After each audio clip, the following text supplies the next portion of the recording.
bago natin umpisahan, huwag kalimutan mag-follow. Ang Gournay Line ay isa sa mga linyang kinikilala sa kasaysayan ng pigeon racing sa Europe, lalo na sa France at Belgium, kung saan ito unang sumikat. Ang pangalan na Gournay ay nagmula sa pamilyang nagpalaganap ng strain na naging tanyag noong kalagitnaan ng ika-20 siglo. Kilala ang kanilang mga kalapati bilang matitibay, consistent at pang-long distance na ibon. Sa panahong iyon, maraming fancier ang humahanga sa kanilang abilidad na makabalik. Mula sa mga karerang higit 700 hanggang 0 kilometro, kahit na masalimuot ang panahon o mabigat ang laban. Ang mga Gournay pigeons ay may kakaibang pisikal na katangian, medium size, compact ang katawan, mahahabang pakpak na nagbibigay ng lakas para sa sustained flight at matibay na muscle. Karaniwan silang kulay asul at checkered na may malinis at makinis na balahibo. Ang kanilang natural na katangian ay determinasyon at stamina, dahilan kung bakit sila naging paborito ng mga mahilig sa malalayong karera. Ang linya ay nakilala rin sa kanilang homing instinct sapagkat kahit sa mga matitinding ruta, ay may kakayahan silang umuwi ng diretso at maaga.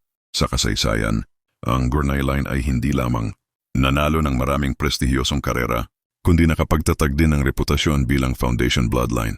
Maraming breeders sa France, Belgium, at Netherlands ang gumamit ng Gournay pigeons upang ihalo sa ibang strain. Ang resulta ay mga offspring na mas mabilis, mas matibay at mas consistent.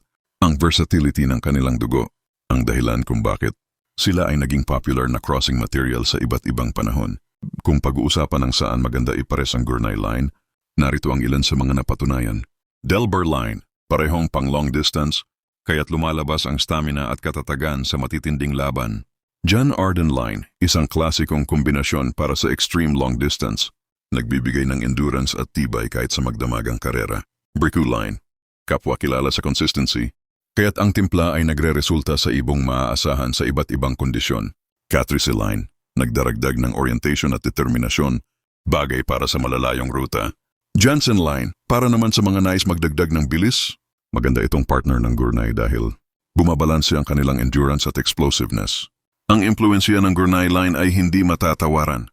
Sa paglipas ng mga taon, marami itong naging bahagi ng mga modernong linya na patuloy na humahakot ng panalo. Hanggang ngayon, kinikilala pa rin ng mga pigeon fanciers ang tatak na Gournay bilang isang simbolo ng tibay at tiwala sa larangan ng racing pigeons.